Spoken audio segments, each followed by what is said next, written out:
Jails can detox you. Self-abstinence can detox you. Average 72 hours, alcohol is out of your system. You're not suffering from the physical disease anymore. You're dealing with the can't quit obsession, the mental phase of our illness. That's what AA is designed to treat. You now commenced upon the process of relieving yourself of the mental obsession. And how is it going to occur? A personality change sufficient to recover from alcoholism. By going through these steps and bringing a power greater than ourselves into our life, we're going to get the personality change necessary to recover from alcoholism. We're going to be released from the can't quit obsession. That's all the steps are designed to do, through a power greater than ourselves. We just completed step 3, and it told us in step 3 that our liquor was but a symptom. That did not keep God out of our lives. So we had to get down to causes and conditions and find out what causes and conditions kept God out of our life. If you want a very simple word that keeps God out of our lives, most people refer to it as a 4-letter word, sins. Those of you that have a religion, that's a violation of God's laws, all right? And a lot of people say, how about fear? Fear is a lack of faith, a lack of God. That's contrary to God's law. Therefore, we started upon a personal inventory. This was step 4. A business which takes no regular inventory usually goes broke. Taking a commercial inventory is a fact-finding and a fact-facing process. It is an effort to discover the truth in stock about the stock in trade. One object is to disclose damaged or unsaleable goods to get rid of them promptly and without regret. If the owner of the business is to be successful, he cannot fool himself about values. Now, Bill Wilson wrote the 4th step inventory as how? Made a fearless, right? Searching, fearless, moral inventory of ourselves. How did he cover those words in here? Let's look at, see how Bill writes. Taking a commercial inventory is a fact-finding. What is that? That's searching. So write searching above fact-finding. Fact-facing. Fearless. You start facing the facts. It is an effort to discover the truth about stock and trade. Truth is moral. So in other words, he has covered the 4th step with other words. And that's why so many people be confused about some of the things he writes about. He uses different words that mean the same thing. Says, we did exactly the same thing with our lives. We took stock honestly. First, we searched out flaws in our own makeup which caused our failure. Being convinced that self, manifested in various ways, was what had defeated us, we considered its common manifestations. The first flaw we find in our makeup is what? Self. It's telling you that. First, we searched out the flaws in our own makeup which caused our failure, being convinced that self, see, that's ego, I, self-will, manifested in various ways was what had defeated us. We considered its common manifestations. When we're acting as God, the first manifestation we're going to run into is what? Right there, resentment.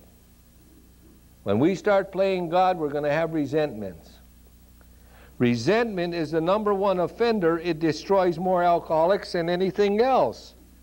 From it stem all forms of spiritual disease, for we have not been only mentally and physically ill, we have been spiritually sick. When the spiritual malady is overcome, we straighten out mentally and physically. How? Through spirituality. We don't go into mental health and exercise to get well spiritually. We go into spirituality and we get well physically and mentally also. In dealing with resentments, we set them on paper. Now, what is a resentment? Is this something new to us? How long have resentments been recorded? Sure, we got them in the Bible, don't we? Father Joe gave Mass yesterday, and he was speaking about the man who brought his gift to the altar, and he had a speck in his brother had a speck in his own eye, or words to that effect. In other words, The guy brought his gift to the altars, but he had something against his brother. And he says, if you have something against your brother, leave the gift at the altar, go rectify that, and then bring your gift. It's almost exactly as what we pray in the Lord's Prayer. Forgive us our trespasses as we forgive those. See, we have to forgive others to be forgiven also. Some people are not aware of that. And we say that every time we go to a meeting. We're saying to God, if I can't forgive other people, then don't forgive me. Resentment, the root of the word is sentiri. The root of the word resentment is sentiri. It means to live. So when you have a resentment, you're reliving an experience in your life, usually a bad one. And it'll eat you up. It'll cause ulcers and headaches and a lot of other things, sleepless nights. That's what's meant in here. When you can't sleep at night, you got a resentment, and a man is occupying space in your head rent-free. The Bible records resentments. It says, if a man asks you to carry his pack a mile, carry it 2 miles. What does that mean? Well, it means in regard to the Roman soldiers, they were a superior race at that time. And when they were going through a town or a city, they had the right to request of any local citizen to carry their pack for a mile.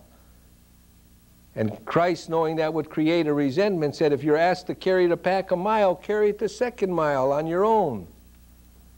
If a man slaps your cheek, turn the other cheek. That refers to people doing some harm to you. Turn your head and let them harm you again on their own. It's resentments. They eliminate resentments. Because resentments is the #1 offender. I had resentments. I had a brother, my elder brother.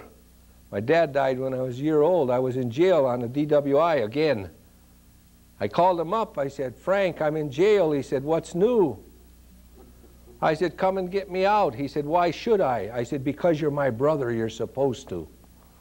See, I want to tell him how to spend his money. I'm God Almighty, right? He said, you'll still be my brother whether in jail or not, and I didn't get out. Boy, there's a resentment. How do I know when I have a resentment? How do I know when I have a resentment by anyone in here? You will hear it in the conversation. If you have a resentment toward me and somebody mentions my name and somebody has a resentment toward me, I can guarantee you they're going to come off with something negative. You will know immediately who has resentments by the conversation and what they speak about. And people used to trouble me. Words, boy, they trouble me. Milt said yesterday, pushing buttons. I rode with my sponsor, and on the way to Vermilion, he said, stop the car and let me out. I said, don't you want to go to the Vermilion meeting? He said, not with you. By the time we get there, I won't like anybody in AA anymore. I was terrible on that. People used to affect me. Now I learned tolerance and patience. I understand that I have grown a little bit more. I know this because I can come to an AA meeting and enjoy all the people there. At one time, 50% of them were good, 50% of them were rotten. It was all in me. In dealing with resentments, we set them on paper. We listed people, institutions, or principles with whom we were angry. Now, a little bit of self-disclosure here again may help you.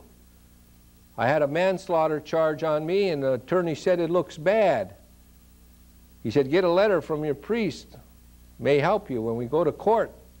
And I went to see my priest, and I was the assistant coach on a CYO team. And I told him what I needed. And he opened up a book, and he looked at it, and he said, what did you say your name was? And he knew who I was. He says, I don't know who you are. You know what that book was? Contributions. And I didn't get a letter. He said, you better find somebody that knows you. Now, when I went to the state reformatory, and anybody asked me, why are you here? I was no longer there for a manslaughter charge. I told them a priest didn't write me a letter. Who am I blaming now for my manslaughter charge and my incarceration? Not the act that I did. Now I'm pointing the finger. Principles and institutions. I can relate to that. When I finally got into the big book and I saw that, I knew what I was talking about in here now. And I carried that into AA with me and thought I had a legitimate reason. You see, I placed God into an individual and I tried to make a man of God in the institution and everything else, there's where I'm in the trouble. We're all human beings. That's why it says people don't put anybody on a pedestal. It took a long time for me to get back to this God as I understand him, because I met people who told me I didn't have to. And I built on this resentment. And it allowed anger. You know, when I first came to AA, there's people still living who will tell you, I would not stand for the Lord's Prayer. For me to be speaking as I am now, you know there's progress in this program. I would not stand. They would ask the friends that were with me, how come your buddy doesn't stand? They say he's shy. Yeah.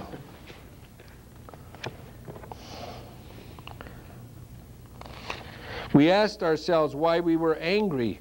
In most cases, it was found that our self-esteem, our concept about ourselves, self-esteem, our pocketbooks, and they don't mean we run around with purses, they meant wallets, all right? Our ambitions, our personal relationships, including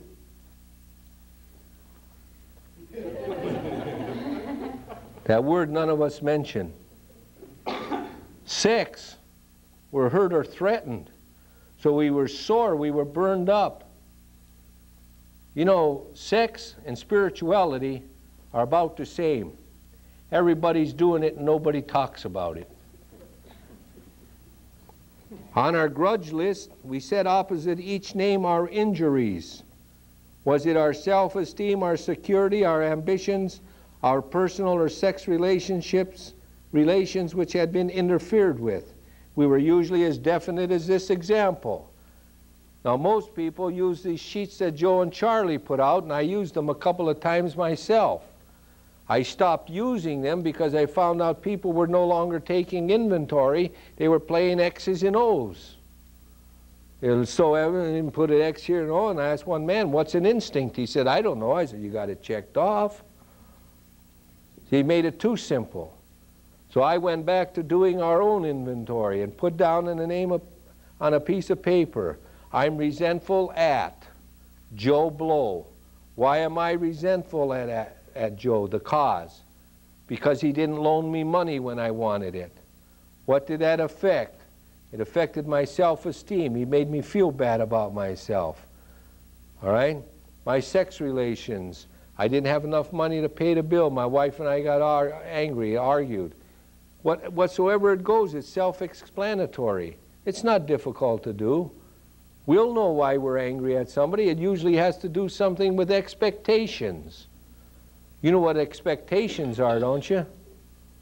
That's something we expect to happen before it does. A lot of people suffer. A lot of people come to AA and they have expectations that because they come to AA, they're never going to have to get a job. Just everything's going to be beautiful. They're never going to have an argument. They're never going to get sick. And when it happens, they can't contend with it. A man, I'll give you a little story of expectations. It's not a bad story. A man came in the office one morning and a man who owned the company was sitting behind the secretary's desk. He says, where's the secretary? He said, I fired her. He said, you fired her? Why? He said, I'll tell you why. Last Friday was my birthday. And I got up in the morning and I felt fine. I'm in good health. Business is really going great. I opened up the third store. The wife and family are really doing good in good health. Mortgage is all paid. Money's coming in, money in a bank. And I went downstairs and I said good morning to the wife and family, and they didn't even grunt at me. Nobody even said good morning. I ate my breakfast and left, and no one said goodbye or happy birthday. And I came into the office, and the secretary ran up, and she gave me a kiss. She said, happy birthday, boss. May you have many, many more. And she really made me feel good. She remembered my birthday. And she suggested that because it was my birthday, all the work was caught up, she would take me for lunch. So we went to lunch and had a couple of martinis. And she suggested that the work was all caught up, might as well go to her apartment for the rest of the afternoon. He thought it was a good idea. We went to her apartment. She fixed me a martini and said, excuse me, while I get something a little more comfortable on. And she went into the bedroom. And she came out 2 minutes later with a birthday cake, candles all lit up, my wife and children behind her, and there I sat on the couch with nothing on but my socks. That's expectations.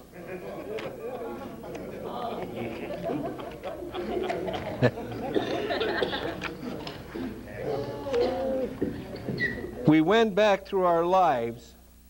Nothing counted but thoroughness and honesty. Now underline that. Nothing counted but thoroughness and honesty. When you take a fourth step inventory, nothing matters but thoroughness and honesty. You can only take a fourth step to the best of your ability. And when you come in here and you're new in the program, you're not going to have the ability to do a fourth step that you will have after years of sobriety. You're going to grow in understanding and effectiveness. If you're thorough, it is not my job as a sponsor or a counselor to try to create guilt in you. You can only confess to what you know. It's nobody's job. Here's the old line you hear so many people say, well, I don't ever remember being a thief. I don't ever remember stealing. And the first thing some AA will say, you know, this is the most familiar one. Oh, no? How about the time you stole from your children and your wife? When you, the man's not aware of it. He can't confess. Maybe a year from now he'll say, you know, I took a fourth-step inventory and I found out that I really wasn't thorough. So he takes care of it that day. He recognizes that.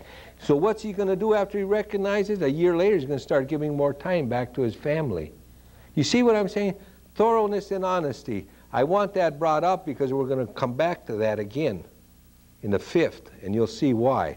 But a fourth-step inventory. How many people in here believe you do a fourth-step inventory one time and that's it? Just one? Don't be afraid. I was told that if you didn't do a fourth and fifth step to the best of your ability, you know, or thoroughly, that you were going to get drunk if you left something out. You can't confess to something you don't know. Let me read you something here.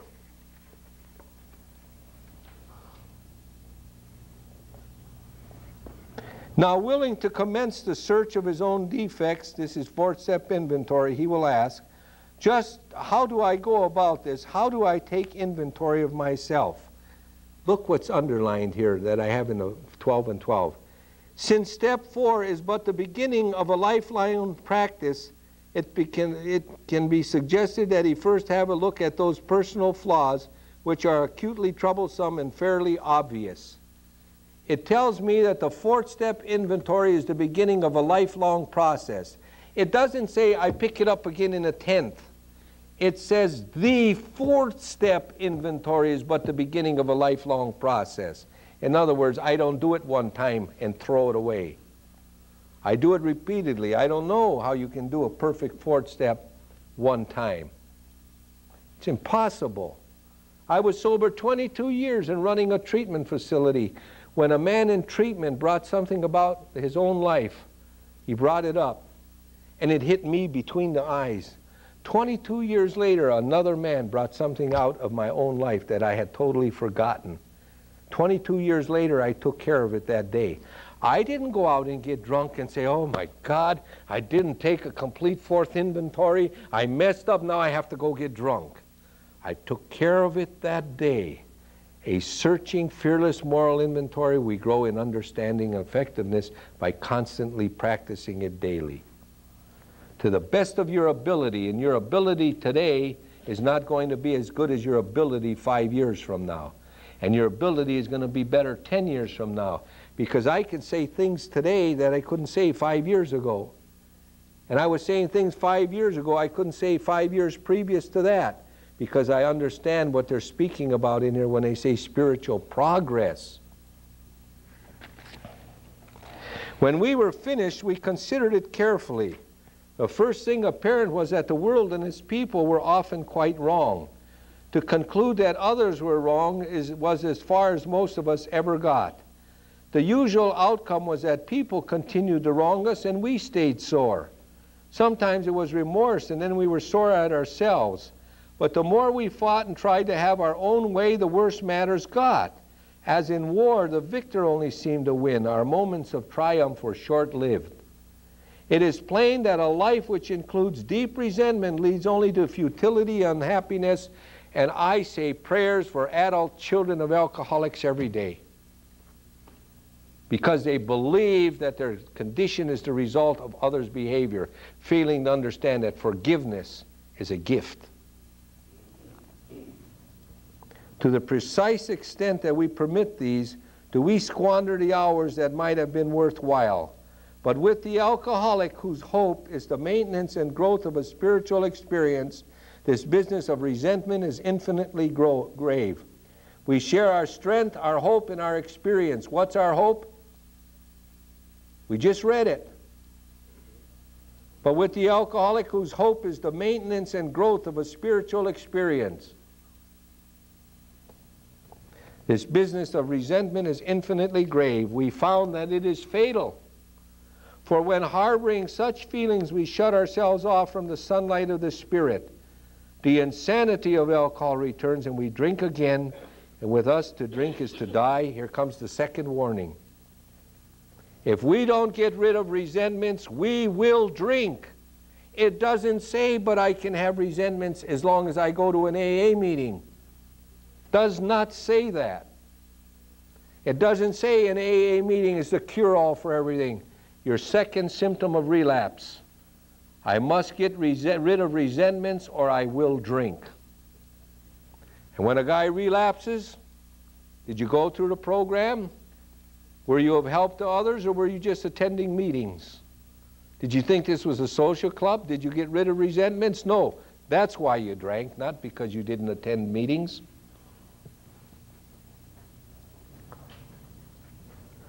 If we were to live, we had to be free of anger. The grouch and brainstorm were not for us. They may be the dubious luxury of normal men, but for the alcoholics, these things are poison.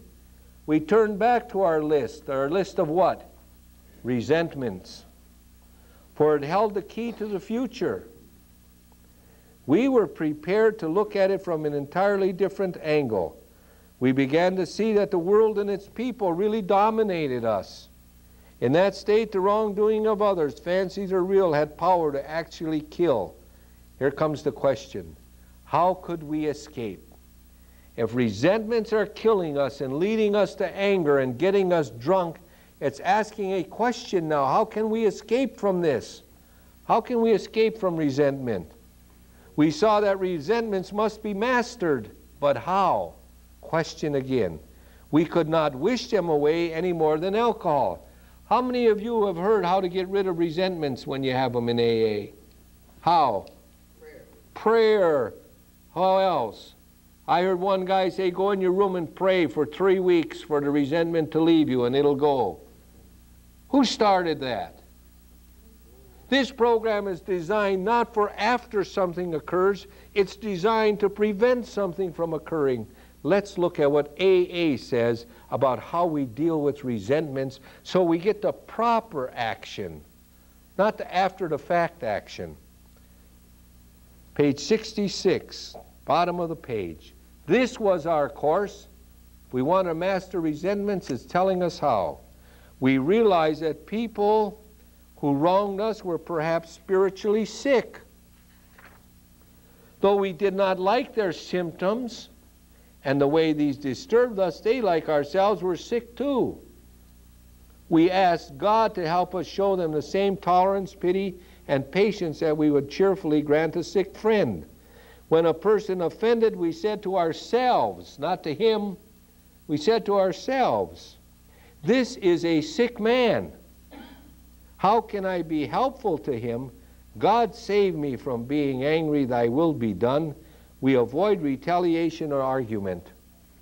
It doesn't say I have a legitimate reason to be angry. I have a right to have resentments, a man told me. And another man who was in a program about 8 years before me led meetings.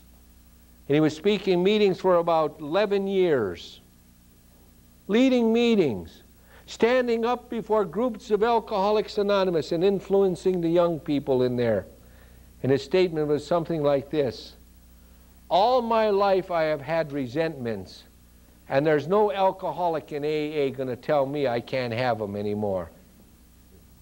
See? Now, how many people did he influence with his years of sobriety? The 12th year he was drinking, the 13th year he was dead. How many people did he influence saying it's all right to have resentments, but go to meetings, it's all right? See, he started drinking and he died. Why was he in AA? For an ulterior motive? I don't know. But I know he was going contrary to the program. And a lot of that contrariness affects other people in treatment. Why, if Joe can stay sober with him, why should I get rid of him? See how another person can affect your life with misinformation? I used to come to AA, and the fellows I ran with, we did battle. How about that prayer? It's in the book on 552 about resentment. We're talking about 164 pages. We're not talking about individual approach. We're talking about the AA way approach. We ask God to help us show them the same tolerance, pity, and patience we would cheerfully grant a sick friend. How do you ask God? Prayer. And we say, thy will be done, the most strong prayer in this program, thy will be done. God, help grant me, show him same patience and tolerance I would a sick man. Because I'm saying to myself, this man is spiritually sick. How may I be of service to him? Thy will, not my will, be done. My will would get even with him. You ever hear the guy say, I don't, how does it go? I don't get mad, I get even. Floating around AA.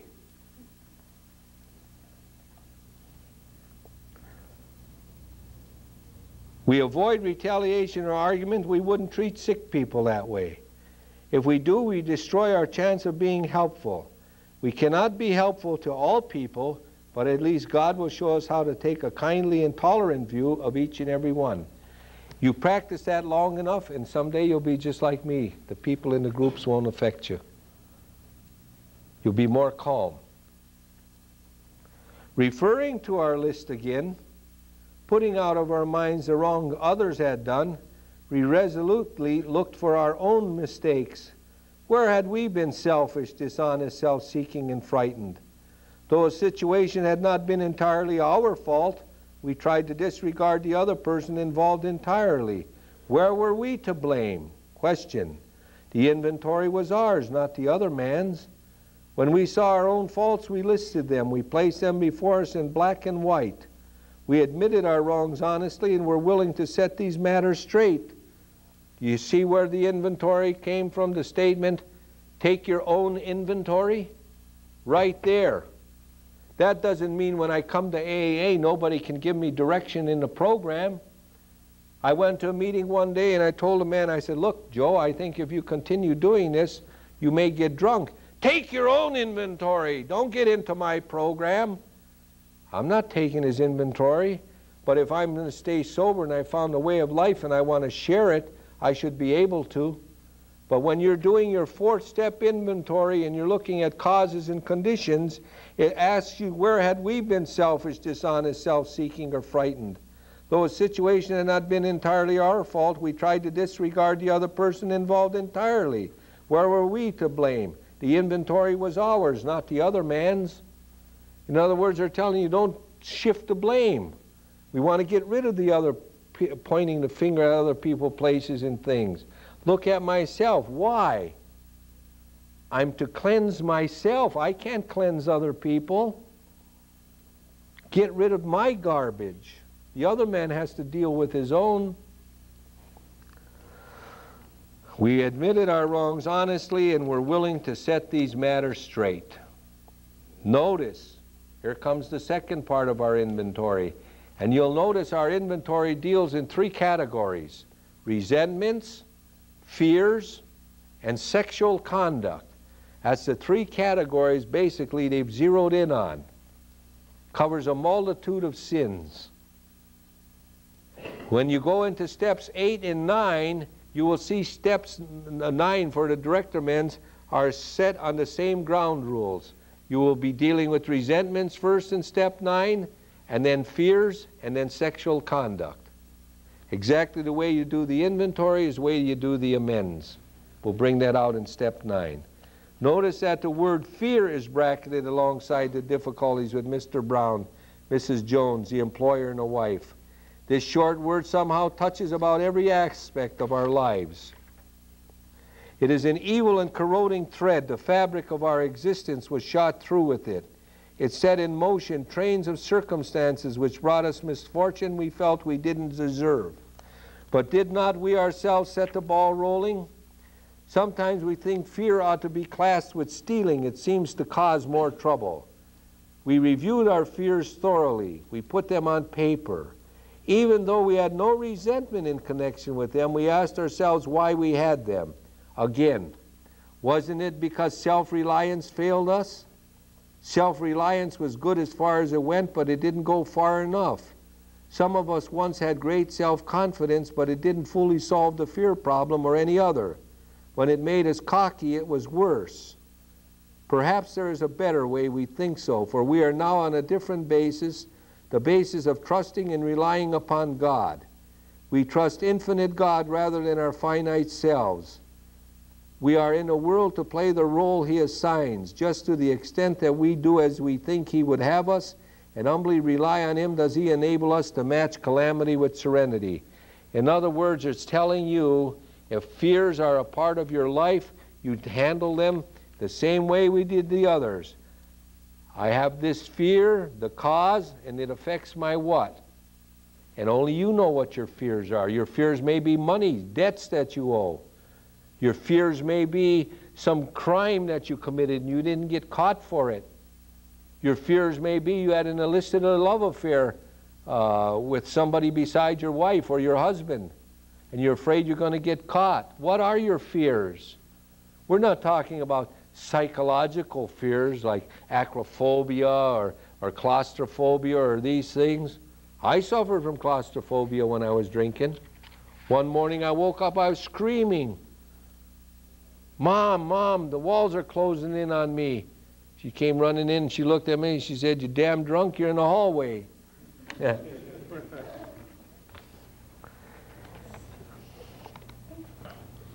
Now, what does it say? In order for us to get rid of fears, we start depending upon God, right? It says we never apologize to anyone for depending upon our Creator. We can laugh at those who think spirituality the way of weakness. Paradoxically, is the way of strength. The verdict of the ages is that faith means courage. All men of faith have courage. They must trust their God. We never apologize for God. Instead, we let Him demonstrate through us what He can do. We ask Him to remove our fear and direct our attention to what He would have us be at once we commence to outgrow our fear. We never apologize to God. A person said to me, "Well, God is a dependency. It's a crutch." Well, I said, if you have a broken leg, wouldn't a crutch help? Yeah. And I said, God may be a dependency, but you know what I have found out since I brought God into my life? It's a creative dependency. Created a whole new world for me. And that's all I can tell you till you discover it for yourself. Otherwise, I'm just reciting. This is an experience you're going to go through. You've started the process this morning with the 3rd step. Go on with it. Be truthful about it, and you'll see. Now about, you know that word? Sex? Somewhere around August, September, October in the 24-hour book, there's one day designed to sex. And as many years as I have been in a program and gone to discussion meetings, whenever we have covered that subject, sex, it was totally mishandled. People laughed and they giggled and they shied away from it and everything. And it's creating more problems than anything we have in a program. We're going to cover some of the issues that you're going to see. The information you're getting is contrary to what AA says. And it's in regards to relationships. There's people who come into this program who are single. And he got married people telling him you can't have a relationship for a year. Well, how the hell do you know? You've never been single in a program. Got to be careful what you hear in here. Now about sex. Many of us needed an overhauling there. But above all, we try to be sensible on this question. It's so easy to get off track. Here we find human opinions running to extremes, absurd extremes perhaps. One set of voices cry that sex is a lust of our lower nature, a base necessity of procreation. Then we have the voices who cry for sex and more sex, who bewail the institution of marriage, who think that most of the troubles of the race are traceable to sex causes. They think we do not have enough of it or that it isn't the right kind. They see its significance everywhere. One school would allow a man no flavor for his fare, and the other would have us all on a straight pepper diet. We want to stay out of this controversy. AA neither endorses nor opposes any causes. We try to stay out of controversy, right? What's the only controversy that's mentioned in this program? The controversy of sexual conduct. It says we want to stay out of this controversy. It's the one we talk about the most.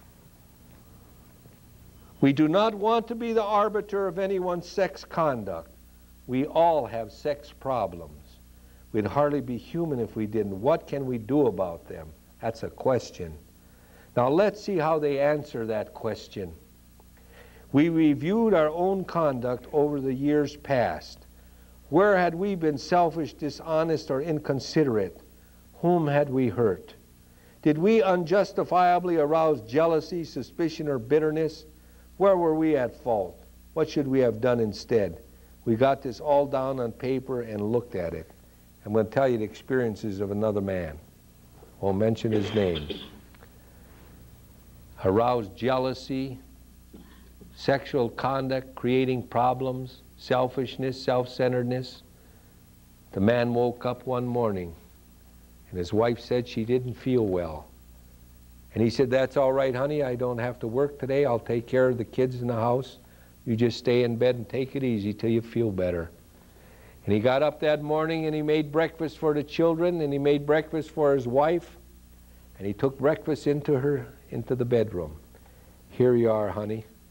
Breakfast." "Oh, thanks. Isn't that nice?" He fed the children breakfast, finished breakfast, did the dishes, dressed the kids up, and took them out to the park. Stayed with them until noontime. Brought them home, made the children lunch, brought his wife lunch in bed. After that, put the children down for a nap, went out, took care of the yard, and cleaned up the house a little. When the children awakened, he played with them, made them dinner, fed them dinner, and took dinner to his wife laying in bed. After that was done, he cleaned up the dishes, took them back out to the park, and played with them that day until bedtime. All the while, he allowed his wife to rest. After he was through, it was nighttime, time to go to bed, and he laid in bed, and he felt he should get his reward. And he wanted to have sex with his wife. And she said, "I'm sorry, dear, I don't feel well." And he jumped up and said, "You don't feel good. Look what I did for you all day." He didn't do anything for her. All day long he did these things because he expected a return. He was selfish in his own activities. So as a result, the next morning when they got up, she was still feeling badly. And the children were in the kitchen. And they said, "Daddy, are you going to make me breakfast?" And he said, "Go ask your mother to do it. She runs the house." And now he did not get his just reward. And what's going to happen in his house? Everyone, including the children, are going to pay the bill. So she came out of the bedroom and knew the consequences, even though she didn't feel well. She's sitting at the table, and the telephone rang. And the question here is, did we unjustifiably arouse jealousy, suspicion, or bitterness?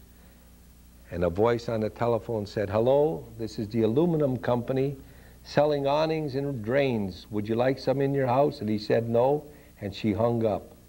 And the wife was sitting there at the kitchen table, and he said, "Oh yes, I remember that."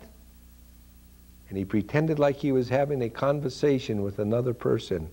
Oh, those were the good old days. Maybe we can get back together again sometime and pick up where we left off. And his wife was listening to the conversation, and when it was completed, said, "Who was that?" And he said, "That was Mary Jane." Who was Mary Jane? His old girlfriend. And there was nobody on the telephone. Do you know what AA is talking about in here? Do you see what's happening to us when we come into this program and we can't get out of ourselves?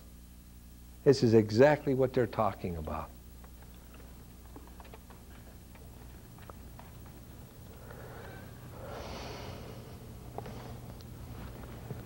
In this way, we try to shape a sane and sound ideal for our future sex life. We subjected each relation to this test. Was it selfish or not?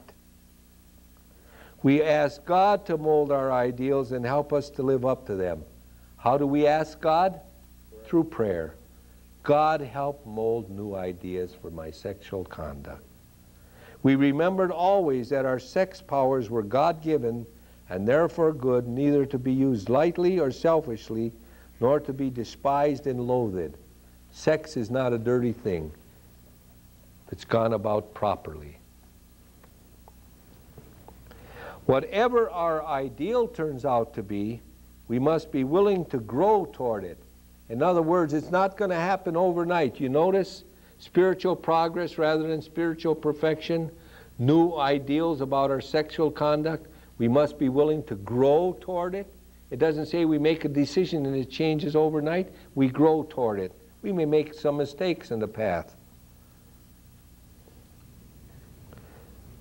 We must be willing to make amends where we have done harm, provided that we do not bring about still more harm.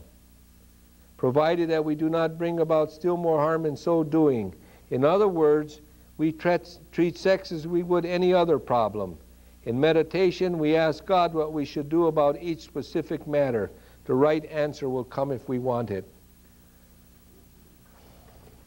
God alone can judge our sex situation. Console, as soon as this page turns, console with persons is often desirable, but we let God be the final judge. We realize that some people are as fanatical about sex as others are loose. We avoid hysterical thinking or advice. Now you're praying for a new sex ideal, a new way to handle your sexual conduct. It says, the question is, supposing we fall short of the chosen ideal and stumble. In other words, we fall back into our old habits. Does this mean we are going to get drunk? That's a question. If we stumble and fall, does this mean we're going to get drunk? Some people tell us so, but this is only a half-truth. It depends on us and our motives. If we are sorry for what we have done, if we stumble and fall from our deals, if we're sorry for what we have done, and have the honest desire to let God take us to better things, we will believe we will be forgiven and will have learned our lesson. If we are not sorry, and our conduct continues to harm others, we are quite sure to drink. We are not theorizing. These are facts out of our experience. In other words, we've got the third warning now. Here comes our third warning to people who shall relapse. If my sexual conduct is harming someone in some way, and I don't stop it and make amends, I will drink. And it doesn't say, but I can go to AA meetings and do this, and I won't drink because I'm at an AA meeting. See, you have to get the distinction between the fellowship and the recovery. It says, if I make amends and stop, it's all right. If I continue harming, I will drink. There's your third warning. How does my sexual conduct hurt other people or selfish? If I'm a married man with a wife and family, and I'm going to AA meetings trying to stay sober, and I have a wife and 4 children who are dependent upon me, and I go off on a tangent, and I know my wife can be very jealous and possibly divorce me if she catches me with another woman, and I start 13-stepping in here and going out with other women and having a good time, I am very selfish, self-centered, egocentric, non-spiritual, because who's going to be affected if a divorce occurs? My children. They'll be without a father now because of that. These are things I have to start considering. If another person is married and they have a happy relationship, and I come in and I try to bust that up, I'm selfish and self-centered. I'm non-spiritual. I'm creating a problem. That sexual conduct is hurting someone else. All right? If two people are single and they get together in here and there's no consequences, I don't see where they're harming anyone else. We're adults. You can grow toward better things. But I don't understand wherever we got this idea that you can't have a relationship for a year. And usually it's married people who are going home and being taken care of every night that are telling the single people they can't do this. And if either one of the spouses died, they're the first ones out looking. Let's get real about this. You're not dealing with adolescents here. Sex education takes care in high school. We're living it now. But be careful. That's all I can say. Don't harm another person with your sexual conduct. And I can tell you this much I have learned over the years. When in doubt, don't. When in doubt, don't. To sum up about sex, we earnestly pray for the right ideal, again, prayer, for guidance in each questionable situation, for sanity, that's sound judgment. Sanity is sound judgment. And for the strength to do the right thing. If sex is very troublesome, we throw ourselves the harder into helping others. We think of their needs and work for them. This takes us out of ourselves. It quiets the imperious urge when to yield would mean heartache. In other words, it's telling you 12-step work and helping others can also help solve that situation. Did you ever hear about the 4 absolutes in here?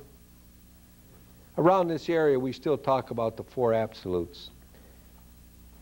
And it helps a lot. You know, the ancient mariners, before they had compasses, they used the North Star for direction. Because of the North Star, they could chart their course. They could tell where they were going and how to get back. And in the program of Alcoholics Anonymous, we had 4 North Stars. At any given time, we could tell where we're at and how to get back. Honesty, purity, unselfishness, and love. Those are the North Stars of AA. Use them, they help. If we have been thorough about our personal inventory, we have written down a lot. We have listed and analyzed our resentments. We have begun to comprehend their futility and their fatality. We have commenced to see their terrible destructiveness. We have begun to learn tolerance, patience, and goodwill toward all men, even our enemies, for we look on them as sick people. We have listed the people we have hurt by our conduct and are willing to straighten out the past if we can. In this book, you read again and again that faith did for us what we could not do for ourselves. We hope you are convinced now that God can remove whatever self-will has blocked you off from Him. Remember what we said? Selfishness, self-centeredness is the root of our problem. Why? Because that blocks God out of our lives. It tells you again. We hope you are convinced now that God can remove whatever self-will has blocked you off from Him. The more I get rid of self-will, the more God I get. If you have already made a decision and an inventory of your grosser handicaps, you have made a what? A good beginning. That being so, you have swallowed and digested some big chunks of truth about who? Yourself. Now, we have concluded a very light coverage of the 4th step inventory. And the reason I have gone to making the 4th step inventory a little lighter, we're going to clear up a little bit in the 5th step. And I hope to clear some misconceptions up about a 4th inventory by doing the 5th. You're also going to find out in there that if you go to a meeting and everybody tells you this is a difficult task, you're going to start believing it. And more people I am hearing are saying, I'm having a terrible time with the fourth step. And I said, why? I'm afraid to look at myself. I'm afraid of what harm I will do. Don't be afraid. If I told you, if you come and told me your problems, I'm going to give you $1 million, you'd all be beating down the door. Giving you something better than $1 million. Giving you peace of mind and serenity. You hear a lot about that in AA, peace of mind and serenity. What's the difference between the two? Peace of mind is when I go to sleep at night, I have no mental conflict to hash over in my brain. I go to bed at night and I don't lay down and worry about if I'm going to jail or the bill collectors are going to get me, or my wife's going to divorce me, or the dope dealer's going to get me. I don't worry about those things. I have peace of mind. I can sleep. Serenity is when there's storm and I handle myself through the storm. In other words, when things aren't going my way, serenity gets me through it. That's the whole intention of the serenity prayer. Serenity prayer I use when things aren't going my way. I'm tested. I heard a man in treatment say one time, calm waters does not make a good sailor. What's he saying? If all I am is calm waters, I'm never tested. But when it's stormy, then the good sailors will come to be, to the forefront. And in conclusion, if you want some help with the serenity prayer to know how to apply it, so you keep yourself out of a lot of difficulties with social structures and social ideals and social reforms, just put 2 words to the serenity prayer, because we got an abridged version of it. God grant me serenity within me to accept the things I cannot change within me, courage to change the things I can within me, and wisdom to know the difference within me, not everybody else around me. And when you apply the serenity prayer to changing your own condition, it starts working. I hear so many people say, I got to become involved in this. Why? Courage to change the things I can. No. We're looking for spiritual growth inside ourselves. And a lot of the conditions we're fighting are going to be changed by our attitudes changing. That concludes this session.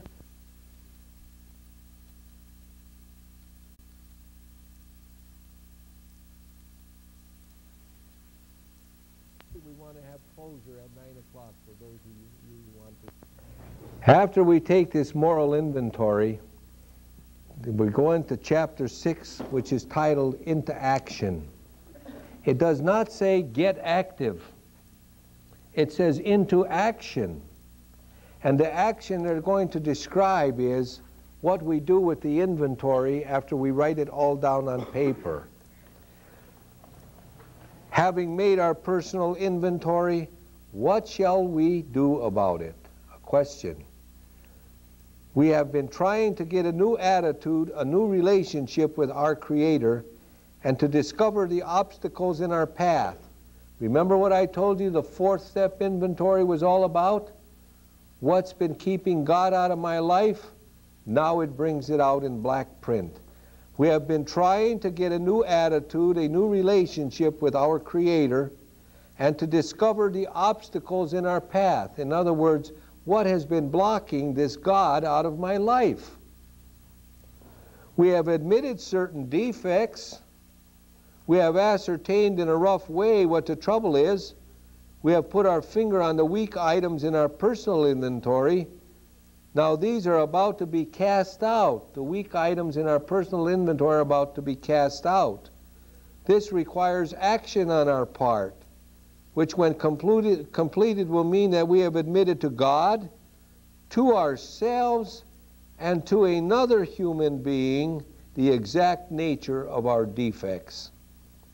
This brings us to the 5th step in the program of recovery mentioned in the preceding chapter, how it works. And it tells us now that this is perhaps difficult, especially discussing our defects with another person. We think we have done well enough in admitting these things to ourselves. There is doubt about that. in actual practice, we usually find a solitary self-appraisal insufficient. Many of us thought it necessary to go much further. We will be more reconciled to discussing ourselves with another person when we see good reasons why we should do so, the best reason first. If we skip this vital step, we may not overcome drinking. What warning is this now? Fourth? Here's your fourth warning. If you don't do a fifth step properly, you will drink. It doesn't say, but if I go to AA meetings, that'll cover me.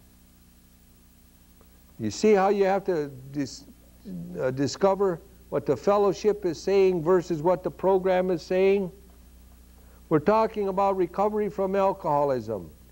Now, if meetings was the answer, everybody who would be attending meetings would never drink again.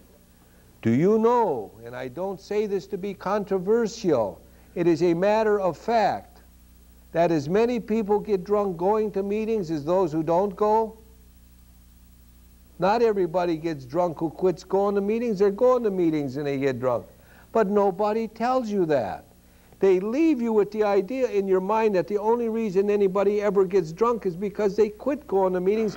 Why don't we get honest and say, last night I was sitting with John at a meeting and he got drunk when he left? Why don't we say that? Because the truth sometimes hurts. And the fellowship wants to keep it so simple, they want to say, you just keep coming here and you'll be all right. Now, I know for a fact I could stand in my garage from now until the day I die and never turn into a car. But some people say magic occurs here. We are starting to do in AA exactly what I used to criticize my religion for. We're starting to do the same thing. I said about the people who were in my church, yeah, those good religious people, they go to church every day, but they can't live it. Now we're starting to say, no matter what you do, just come to meetings, you will be all right. We're starting to say the same thing. Just come here, everything else is all right. Be careful. A fellowship can hurt you if you don't understand that it's nothing more than a support mechanism. It is not a treatment mechanism.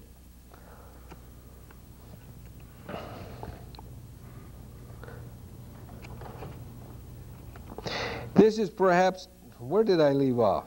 Oh, the best reason first. If we skip this vital step, we may not overcome drinking. Time after time, newcomers have tried to keep to themselves certain facts about their lives. What does that tell you? You cannot talk about things you don't know about if you don't know about them. That's all right if you're not aware of them. But if you're aware of something in your life and you hold it back, then you did not take in a good or fifth step. If I know that I stole $50 and I don't want the other man to think that I'm a thief, so I don't confess to him that I stole $50 from John and I owe him $50, I have not taken a good fifth step because I have held something back. I have not been thorough. Time after time, newcomers have tried to keep to themselves certain facts about their lives. Trying to avoid this humbling experience, they have turned to easier methods. They didn't relate it. They hid it. Almost invariably, they got drunk. Having persevered with the rest of the program, they wondered why they fell. We think the reason is they never completed their house cleaning. They took inventory all right, but hung on to some of the worst items in stock. They only thought they had lost their egoism and fear. And if you're afraid to tell another individual the truth about yourself, you're still in the ego. Remember when I went to see Father Gideon here, and I took a fourth and fifth with him? You know what he told me when I was through here? He said, you're not taking a fifth step, you're bragging. You want to be the most rotten man in AA. You don't even know what the fifth step is all about. You had better leave this room and go find somebody out here in AA who knows what this program is all about and let them help you. And it's true, I was bragging.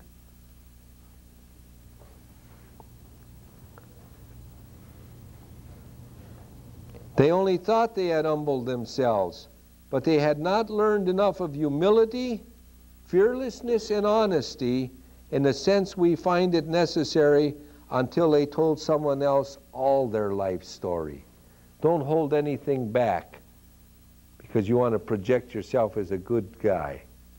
That's what means incomplete. But if I don't know, if I have stolen $150 from Joe here, and I have totally forgotten that and I don't remember it, I can confess to that. Even though Joe may come up to me and say, hey, did you take an inventory? And I say, yes. He said, well, you stole $150 from me. And I don't remember it. I have to take his word for it. Because I can't remember. I might have been in a blackout. See? I know a man who led a meeting, and he said he left the house with $5 and was gone 3 weeks. And he came home with $500 in his pocket, and he doesn't know where he got it. And I stood up and said, I gave it to you, but he didn't pay me. I figured if he was in a blackout, he couldn't remember I make $500, right?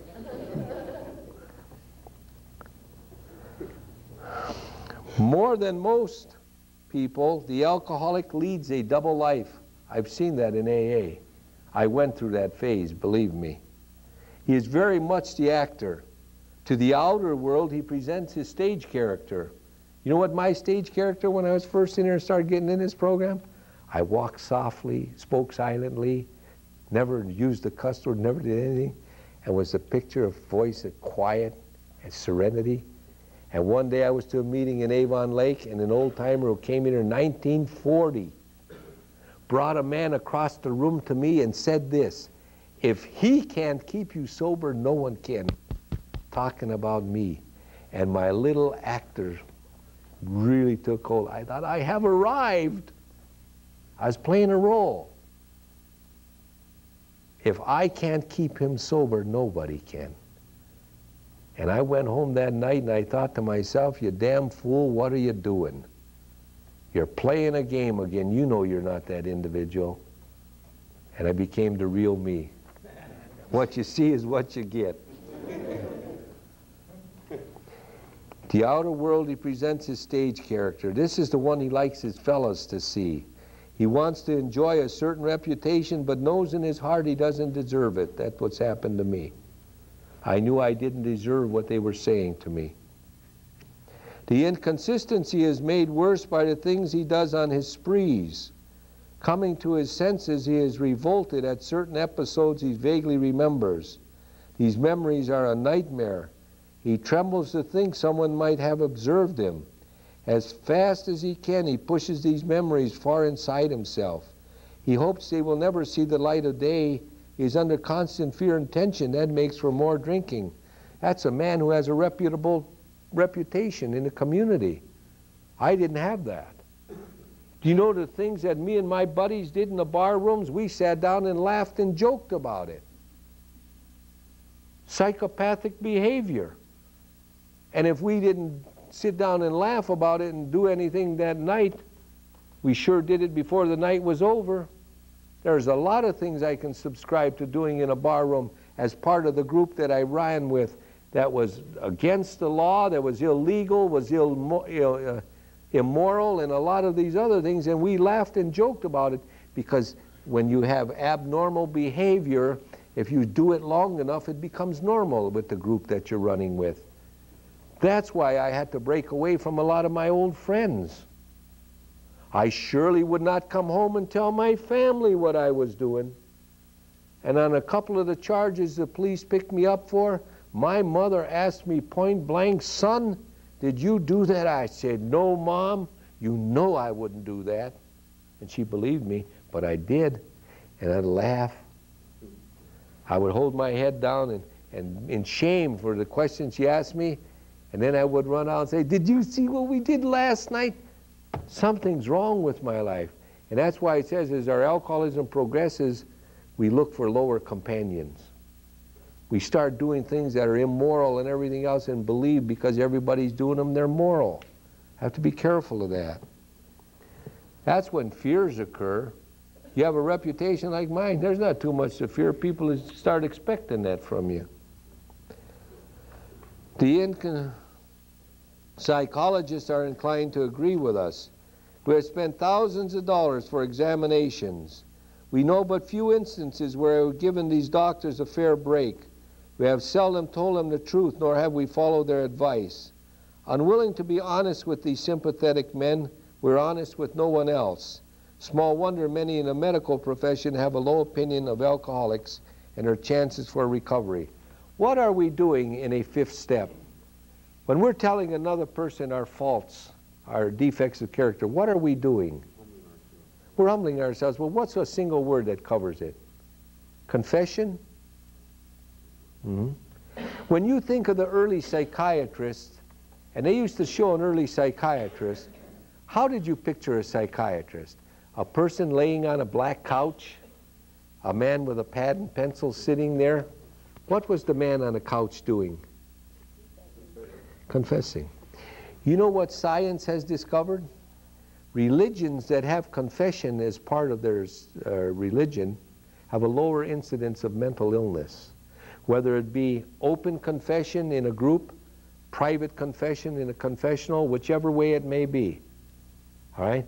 They find out that people who do this have lower rates of mental illness. They have also witnessed to the fact that since the Catholic Church has taken away its standard of weekly or monthly confessions or regular confessions, mental illness have increased in the Catholic religion also. See? For me to tell you what's wrong with me and ask for forgiveness and make amends has some type of healing effect on my psyche. And that's why AA picked that up and put it in a part of our process. Confession is good for the soul. Didn't you ever hear that?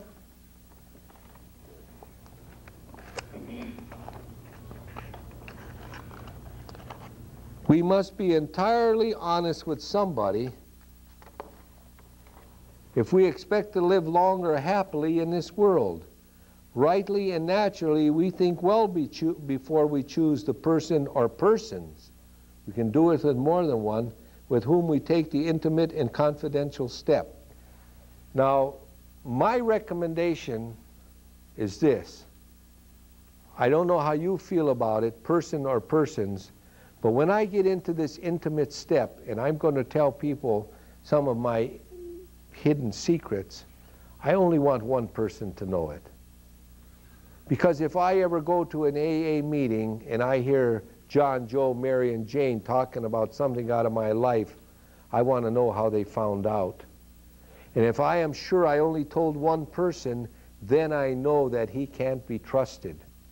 And if you ever take a step with an individual and you find out that some of the secrets you told that individual have leaked out because that person could not keep his confidence, how do you handle that? I will tell you how one man in the program handled it when I was in here, about 7 or 8 years. He stood up before a group and he said this: I took a fifth step with Joe, and the only man I ever told Joe about these difficulties, the only man I ever told about my difficulties was Joe. And I came to an AA meeting and I heard other people talking about what I told him in confidence. Therefore, I suggest to every person in this room that when he leaves here, he tells other AAs, never take a fifth step with Joe. He cannot keep a confidence. And that will eliminate that immediately. There's not much you can do it after the fact.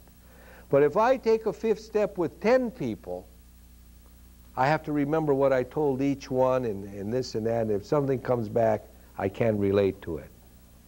And now this next line is something that AA, some members of AA, refuse to accept. I heard it myself several times.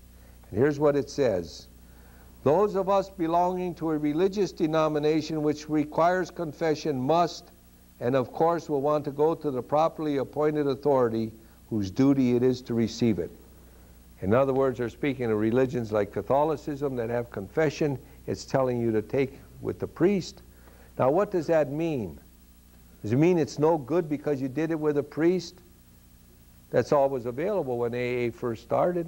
There was no fellowship. It doesn't mean you only have to take it with the priest. You know it's confidential. You can do it twice. Now you can take it with another individual in AA. But don't make that an issue. Don't make that a controversy, something to start dealing and discussing and debating about. Follow the directions and do it whichever way makes you happy. Though we have no religious connection, we may still do well to talk with someone ordained by an established religion. We often find such a person quick to see and understand our problem. Of course, we sometimes encounter people who do not understand alcoholics. You'll know that immediately, and I don't think you'll have that problem if you try to follow the process in AA.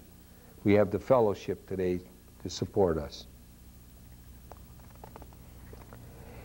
If we cannot or would rather not do this, we search our acquaintance for a close-mouthed, understanding friend. A close-mouthed, understanding friend. You got that? Underline that, close-mouthed. Now, when you go to an AA meeting and you're sitting down at the table with 6 or 7 other people, and a guy sitting at that table is telling you garbage about everybody in AA, and you select that man to take your 5th step with, you're sick, because you're going to be next. A close-mouthed. I took my 5th step with my sponsor, and my sponsor knew all about my garbage.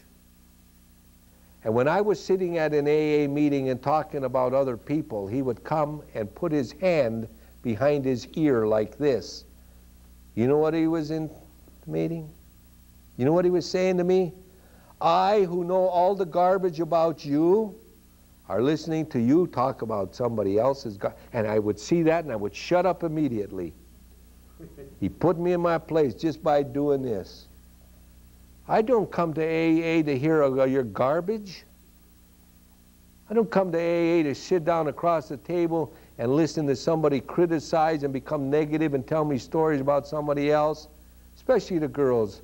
I'm sitting down at meetings, I hear a guy, oh, I know that girl, man. She does this, she does. Of course she does. She's alcoholic. That goes along with it. Oh, I know this guy. He did this, he does it. Sure he did. But when he comes into AA, we expect something different. And that's why probably if there's anybody who disturbs me the most in this program, it's 13-steppers. They come in here and they use this program and they prey upon other people.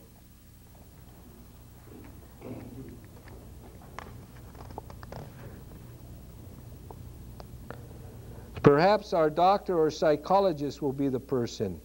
It may be one of our own family, but we cannot disclose anything to our wives and our parents which will hurt them and make them unhappy. We have no right to save our own skin at another's expense. Such parts of our story we tell to someone who will understand yet be unaffected. The rule is we must be hard on ourselves but always considerate of others. And while I'm thinking about it, I might as well bring this out also. You do not go to an AA meeting, especially an open AA meeting, and stand up behind this podium and take a 5th step. You don't know who's there. If you read the definitions of an open meeting, you will find out that everybody is welcome, even people who are not alcoholic. There's people in open meetings who run open meetings who don't understand that. AA conference-approved literature says an open meeting is even open to curiosity seekers. And a guy advertises his meeting as an open meeting and then starts complaining about who's there. The only time you have strictly alcoholics there is when you have a C meeting. Do you know what a C meeting is? Closed for alcoholics only. It's about time we start understanding that there's directions for what's occurring here. A woman stood up before a group, and I know I had been to discussion meetings with her, and she was told time and time again never to reveal openly her past. And when she gave her first lead, I guess she wanted to draw on the sentiment of the people there. And she mentioned the fact that her daughter was not from her present husband, that she was fathered by a person that was never married. She was never married to. They had never told this girl that. She told us at an open meeting in AA. And a fella came home from a meeting, and he went in and said, I didn't know so-and-so child was not from the father that she's living with, from another man she had an affair with. And the boy who went to school with her was in the kitchen, and he heard that. And the next day he went to school and he told this girl something, you know, I heard that your mother was a little loose. He didn't put it in those kinds of words, but that's not your father. They devastated that girl. They devastated that family. They moved from Michigan to Arizona. All because this girl could not believe that you don't take a fifth step at a podium. I don't go to AA to hear your sexual preference. Your sexual preference has nothing to do with your alcoholism. I don't believe there's any such thing as a black alcoholic. I don't believe there's any such thing as a Hispanic alcoholic. I don't believe there's any such thing as a young alcoholic. I don't believe there's such a thing as an old alcoholic. I don't believe there's such a thing as a gay alcoholic. They don't say a gay diabetic or a black diabetic or a Hispanic diabetic or a female diabetic. They say diabetes. He suffers from diabetes. But for some strange reason, we have a disease, and we come in here and try to break it down into categories. It's not so. A disease is a disease. What do we say? Alcoholism is respecter of no race, color, creed, religion, condition, or anything else. Why are we saying that? Because it's not so? And now we got specialty groups. Oh, specialty groups. Young people groups. What does a young people suffer from that an old person doesn't suffer from in alcoholism? You got some secret formula? You suffer from alcoholism. Can't metabolize alcohol with a can't quit obsession. See, these things are going way out of whack, and that's because people don't understand the disease. That's what we have to get back to. This is an illness. It's not a psychological matter.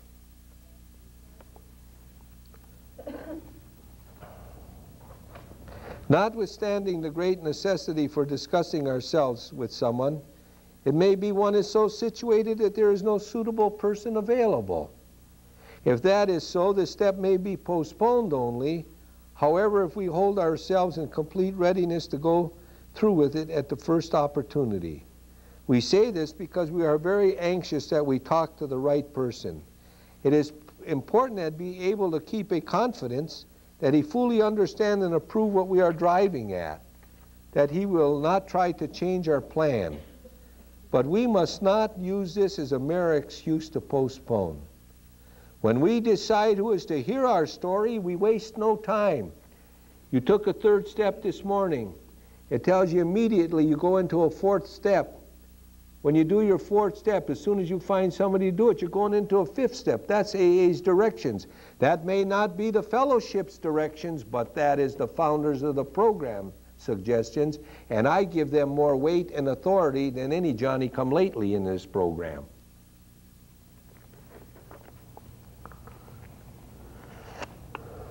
We have a written inventory, and we are prepared for a long talk. We explain to our partner what we are about to do and why we have to do it. He should realize that we are engaged upon a life and death errand. Most people approached in this way will be glad to help. They will be honored by our confidence. When a man asks me to do a fifth step with him, I say, yes, I'll be right back. And I go someplace where I can be alone, and I try to condition myself with God to be ready to accept this. That's what I do personally, because I still yet consider it an honor and a privilege to be asked to do a fifth step with someone. And I've done thousands. I figure roughly over 3,000 fifth steps I've done. While I'm in a treatment center, I have a chance and opportunity to do more. I used to average 7, 8 a week when I was in Cleveland. We pocket our pride and go to it illuminating every twist of character, every dark cranny of the past. Once we have taken this step, withholding nothing, it's telling you don't hold anything back in that fifth step. We are delighted. Here come some more promises. Now you're going to get the promises from the fifth step. We can look the world in the eye. We can be alone at perfect peace and ease. Our fears fall from us. We begin to feel the nearness of our Creator. We may have had certain spiritual beliefs, but now we begin to have a spiritual experience. The feeling that the drink problem has disappeared will often come strongly. We feel we are on a broad highway walking hand in hand with the Spirit of the universe. We had promises from the third step, now we got promises from the fifth step. Returning home, evidently we took this down a Jesuit retreat house, I guess, because we're returning home now. We find a place where we become quiet for how long? An hour. Within the last couple of years, I can't remember exactly, I heard a man stand up and he was leading an AA meeting. He says, I haven't done all the steps. I've been on the sixth step for about 7 months now. 7 months on the fifth step. The guy must have been more rotten than me. You know, returning home, we find a place where we can be quiet for an hour. And you don't have to time it and sit there exactly for an hour. Carefully reviewing what we have done. In other words, the first 5 proposals. We thank God from the bottom of our heart that we know Him better. Taking this book down from our shelf, we turn to the page which contains the 12 steps. Page 60, isn't it? 59. Carefully reading the first 5 proposals, we ask if we have omitted anything. We're reviewing what we have done, the first 5 proposals. Have we omitted anything in there? For we are building an arch through which we shall walk a free man at last. Is our work solid so far? In other words, did we do it to the best of our ability? Are the stones properly in place? Did we build a good foundation? Have we skimped on the cement put into the foundation? Willingness. Have we tried to make mortar without sand? In other words, have we tried to hold things to ourselves and not release everything? Look what it asks on the next page. If we can answer to our satisfaction, that means yes, we have done the first 5 to the best of our ability today. We then look at step 6, after an hour. Not after 7 months, after an hour. We have emphasized willingness as being indispensable. What is step 6? We're entirely willing to have God remove all these defects here. Are we now ready to let God remove from us all things which we have admitted are objectionable? That's a question. Get this underlined. Step 6, are we now ready to let God remove from us all things which we have admitted are objectionable? That's a question. Can He now take them all, every one? That's a question. Now, underline this. If we still cling to something we will not let go, we ask God to help us be willing. In other words, if there's some defect of character we're hanging on to, and we can't let it go, we ask God to help us be willing. How do we ask God to be willing? Just like this. When ready, we say something like this. My Creator, I am now willing that you should have all of me, good and bad. I pray that you now remove from me every single defect of character which stands in the way of my usefulness to you and my fellows. Grant me strength as I go out from here to do your bidding. Amen. We have then completed step 7.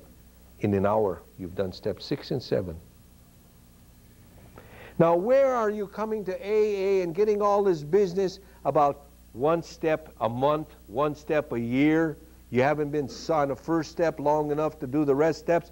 That is unadulterated BS. I'm trying to keep it clean because of our location. But sometimes I get carried away. This is why people are going astray in AA and our recovery rates are dropping. Because you have too many intimidators down here who are able to intimidate you and tell you that what you're doing, even though it's proper, is not right. Stay away from them, I wholeheartedly recommend to you.